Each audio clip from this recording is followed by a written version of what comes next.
ಸನ್ಮಾನ್ಯ ದೇವೇಗೌಡರ ಕುಟುಂಬದ ಆಧಾರ ಸ್ತಂಭವಾಗಿ ಅವರು ತಮ್ಮ ಜೀವನವನ್ನ ಸಾಗಿಸಿದ್ರು.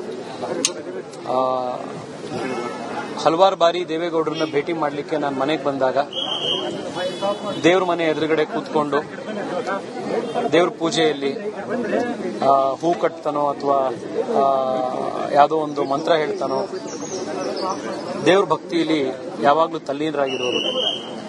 ನಮ್ಮ ಪದ್ಮನಾಭ ನಗರದಲ್ಲಿರುವಂತಹ ಮಲ್ಲಿಕಾರ್ಜುನ ಸ್ವಾಮಿ ದೇವಸ್ಥಾನಕ್ಕೂ ಕೂಡ ಅವಾಗ ಬಂದು ಕುಟುಂಬ ಸಮೇತ ಅವರಲ್ಲಿ ಪೂಜೆ ಮಾಡ್ತಾ ಇದ್ರು. ಬಹಳ ಅಪಾರವಾದಂತಹ ದೈವ ಭಕ್ತರು. ದೇವೇಗೌಡರ ಕುಟುಂಬ ಈ ಮಟ್ಟಕ್ಕೆ ಬೆಳೆದಿದೆ ಅಂತಂದ್ರೆ, ಇಷ್ಟೊಂದು ಜನಮನ್ನಣೆ ಕುಟುಂಬಕ್ಕೆ ಸಿಕ್ಕಿದೆ ಅಂತಂದ್ರೆ, ಚೆನ್ನಮ್ಮನವರು ಈ ಕುಟುಂಬದ ಬಹಳ ದೊಡ್ಡ ಒಂದು ಆಧ್ಯಾತ್ಮಿಕ ಶಕ್ತಿ ಅಂತಂದ್ರೆ ತಪ್ಪಾಗಲ್ಲ. ಹಿರಿಯ ಮುತ್ತೈದೆಯಾಗಿ ಅವರು ಅವರ ಜೀವನದ ಈ ಪಯಣವನ್ನ ಮುಗಿಸಿದ್ದಾರೆ. ಭಗವಂತ ಅವರಿಗೆ ಸದ್ಗತಿಯನ್ನ ಪ್ರಾರ್ಥನೆ ಜೊತೆಗೆ ಸಿಗಲಿ, ಅವರಿಗೆ ಸದ್ಗತಿಯನ್ನ ಭಗವಂತ ಕರುಣಿಸಲಿ. ದೇವೇಗೌಡರ ಕುಟುಂಬಕ್ಕೆ, ದೇವೇಗೌಡರಿಗೆ, ಅವರ ಎಲ್ಲ ಮಕ್ಕಳಿಗೆ, ಆಮೇಲೆ ಅವರ ದೊಡ್ಡ ಕುಟುಂಬ, ಆ ಇಡೀ ಕುಟುಂಬಕ್ಕೆ ಈ ನೋವನ್ನ ಭರಿಸುವಂತ ಶಕ್ತಿ ಭಗವಂತ ನೀಡಲಿ, ಅವರಿಗೆ ಎಲ್ಲ ರೀತಿಯಲ್ಲಿ ಸದ್ಗತಿ ಸಿಗಲಿ ಅಂತ ಪ್ರಾರ್ಥನೆ. ಚೆನ್ನಮ್ಮನವರು ಒಂದು ಆದರ್ಶ ಮಹಿಳೆ ಅಂತ ಹೇಳಲಿಕ್ಕೆ ಬಯಸ್ತೇನೆ. ಆದರ್ಶ ಪತ್ನಿ ಶ್ರೀ ದೇವೇಗೌಡ ಜಿ ಅವರಿಗೆ ಒಬ್ಬ ಆದರ್ಶ ಅಮ್ಮನಾಗಿ, ಅಜ್ಜಿಯಾಗಿ ಮತ್ತು ಸಾವಿರಾರು ಸಂಖ್ಯೆಯಲ್ಲಿ ಏನ್ ಬರ್ತಾ ಇದ್ರು ಅವ್ರ ಮನೆಗೆ, ಎಲ್ರಿಗೂ ಕೂಡ ಅವರು ಅನ್ನವನ್ನ ಬಡಿಸಿರುವಂತದ್ದು, ಊಟವನ್ನ ಬಡಿಸಿರುವಂತದ್ದು, ಪ್ರತಿಯೊಬ್ರು ಕೂಡ ಮನೆಗೆ ಬಂದ್ರೆ ಆತ್ಮೀಯತೆಯಿಂದ ಅವರು ಯಾವ ರೀತಿಯಲ್ಲಿ ಎಲ್ಲರನ್ನೂ ಕೂಡ ಪ್ರೀತಿಯಿಂದ ಆಧರಿಸ್ತಾ ಇದ್ದಂತ ರೀತಿ ಮತ್ತು ಎಲ್ಲ ಏಳು ಬೀಳುಗಳ ಸನ್ಮಾನ್ಯ ದೇವೇಗೌಡ ಏಳು ಬೀಳುಗಳಲ್ಲಿ, ಮಕ್ಕಳ ಏಳು ಬೀಳುಗಳಲ್ಲಿ, ರಾಜಕೀಯ ಏಳು ಬೀಳುಗಳಲ್ಲಿ ಎದೆಗುಂದದೆ ಒಂದು ರೀತಿಯಲ್ಲಿ ಅವರೇ ಒಂದು ಸ್ಫೂರ್ತಿ ಮತ್ತು ಶಕ್ತಿ ಅಂತ ನಾನು ತಿಳ್ಕೊಂಡಿದ್ದೇನೆ. ಮಾನ್ಯ ದೇವೇಗೌಡರು ಮತ್ತು ಅವರ ಕುಟುಂಬದ ಹಿಂದೆ ಅಂತ ಒಂದು ಇವತ್ತು ಕಳ್ಕೊಂಡಿರ್ತಕ್ಕಂಥದ್ದು ಇಡೀ ಕುಟುಂಬಕ್ಕೆ, ವಿಶೇಷವಾಗಿ ಶ್ರೀ ದೇವೇಗೌಡರಿಗೆ ಇದು ಹೇಗೆ ಅವರು ಈ ನಷ್ಟವನ್ನ ಭರಿಸ್ತಾರೆ, ಆ ಭಗವಂತ ಅವರಿಗೆ ಶಕ್ತಿಯನ್ನ ನೀಡಲಿ.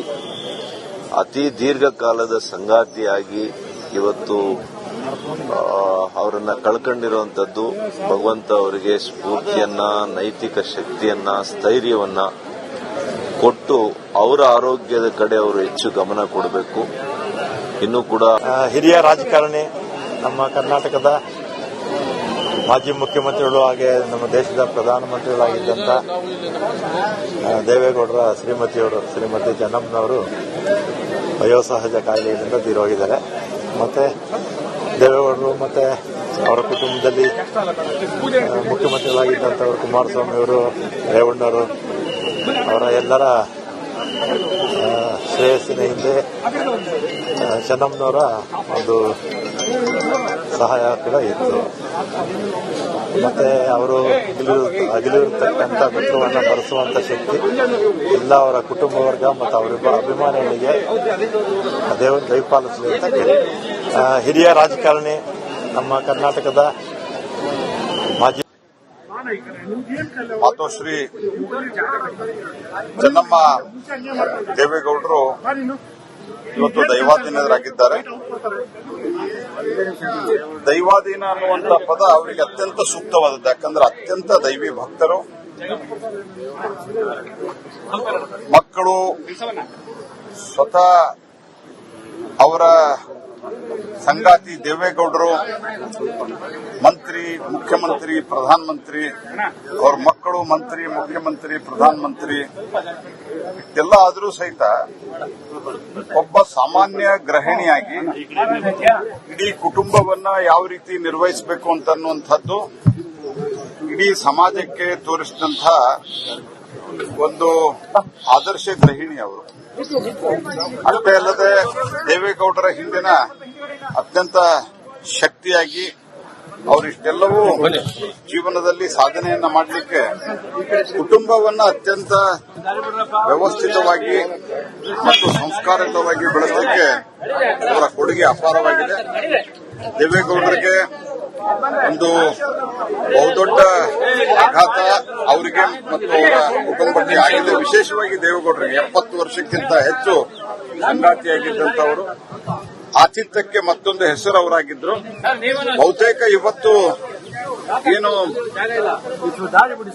ಕಾಂಗ್ರೆಸ್ಸಿಗೆ ಪರ್ಯಾಯವಾಗಿ ದೇವೇಗೌಡರು, ರಾಮಕೃಷ್ಣ ಹೆಗಡೆ ಅವರು, ಬೊಮ್ಮಾಯಿ ಅವರು, ಇವರೆಲ್ಲ ಒಂದು JH ಪಟೇಲ್ರು, ಇವರೆಲ್ಲ ಒಂದು ಪರ್ಯಾಯ ರಾಜಕಾರಣವನ್ನ ಮಾಡಿದ್ರು. ಅದರಲ್ಲಿ ದೇವೇಗೌಡರ ಪಾತ್ರ ಬಹಳ ಮಹತ್ವದಿತ್ತು.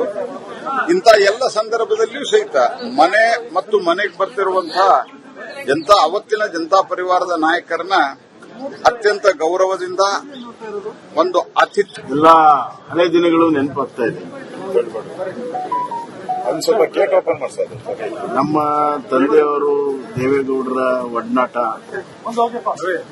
ಆ ಹಿನ್ನೆಲೆಯಲ್ಲಿ ಹಲವಾರು ಬಾರಿ ತಾಯಿಯ ಕೈಯಿಂದ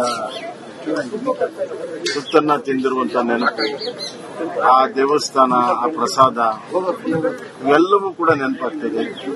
ವಾತ್ಸಲ್ಯ ಮೂರ್ತಿ ಶ್ರೀಮತಿ ಚೆನ್ನಮ್ಮ ಅವರು. ಒಂದೇ ಹೇಳಬೇಕು ಅಂತಂದ್ರೆ, ಆಸಿಡ್ ದಾಳಿ ಆದ ಮೇಲೆ ನಾವೆಲ್ಲ ಬಹಳ ಜನ ಇನ್ನೇನು ಚೇತರಿಸಿಕೊಳ್ಳಲ್ಲ ಅಂತ ನಾವು ತಿಳ್ಕೊಂಡಿದ್ವಿ. ಆದ್ರೆ ಅದು ದೈವ ಕೃಪೆ ಮತ್ತು ಅವರ ಆತ್ಮ ಸ್ಥೈರ್ಯ. ಆಸಿಡ್ ದಾಳಿಯಿಂದ ಹೊರಗಡೆನೂ ಬಂದ್ರು, ಇನ್ನಷ್ಟು ಗಟ್ಟಿಯಾಗಾದ್ರು, ಮಂಥನವನ್ನ ಮುಂದೆ ನಡೆಸಿದ್ರು. ದೇವೇಗೌಡರಿಗೆ ಒಂದು ದೊಡ್ಡ ಆಶ್ರಯ, ಒಂದು ಸ್ತಂಭವಾಗಿ ಎಲ್ಲ ಸುಖ ದುಃಖಗಳ ಏರುಪೇರುಗಳಲ್ಲಿ ಗಟ್ಟಿಯಾಗಿ ನಿಂತವರು ಚೆನ್ನಮ್ಮ ಅವರ ಒಂದು ಅವ್ರ ನಡೆ ನೋಡಿದಾಗ ಇಂಗ್ಲಿಷಿನ ಗಾದೆ ಇದೆ, there is a woman behind every successful man. ಇದು ಚೆನ್ನಮ್ಮ ಅವರಿಗೆ ಹೇಳಿ ಮಾಡಿಸಿರುವಂತಹ ಒಂದು ಗಾದೆ, there is a woman behind every successful man. ಹೀಗಾಗಿ ಇವತ್ತು